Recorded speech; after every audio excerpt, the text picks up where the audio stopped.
It's a busy day at this small production facility in St. Louis as Angela Zeng examines sprouts and other ingredients that will go into the wellness drinks she first developed 4 years ago. Many industry experts thought I was crazy. I was set up for failure. The popular drink is a top seller on Amazon. It's also in local grocery stores and in 15 states outside Missouri. It's a dream that's rooted in Zeng's childhood. She grew up in Shenzhen, a large city in China. As a child, she went to a traditional Chinese medicine doctor with her mother. So I remember the moment when I walked into that little herbal medicine shop, I was just fascinated. It was almost like, to me, walking to a toy shop during Christmas season.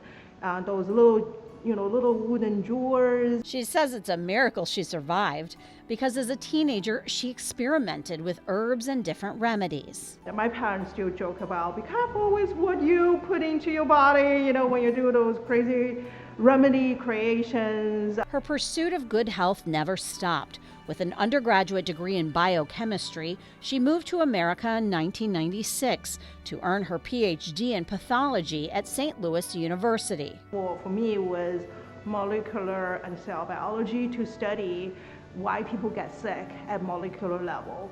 She later studied business at Washington University and went into pharmaceutical sales. She and her husband started a family, and with that came a renewed interest in healthy living. As a busy working mom, we want to always grab something that's convenient, easy to go. On the other hand, most of the things that's convenient, easy to go, unfortunately, are not that healthy. Unhappy with the sugar and chemicals added to most drinks marketed to families, Zeng started making juices in her kitchen and came up with the name Karuna. Right? So basically it says compassion to your own body, to your own mind, right? You need to take care of yourself.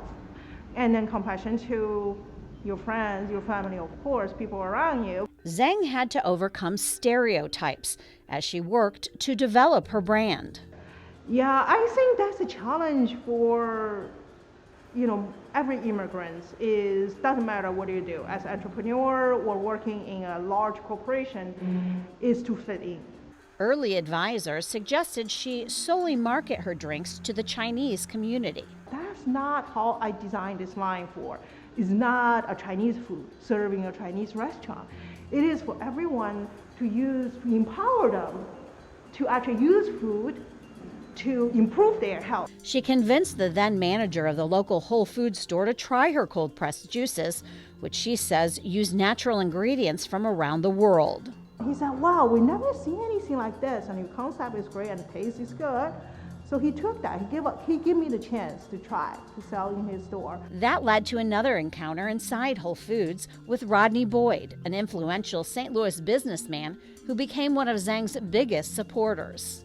Right, I'll see someone saying, well, I'm going to bring the best of Eastern, holistic, Eastern ideals and health and nutrition into a Western space. But never had I met somebody that literally, by their very being, embodied that. That was more intriguing to me. And then the fact that she was in St. Louis, in the city of St. Louis, woman-owned. I mean, it kept getting more and more profound to me. Boyd encouraged Zeng, who by then had moved to this small production facility, to branch out. More introductions were made.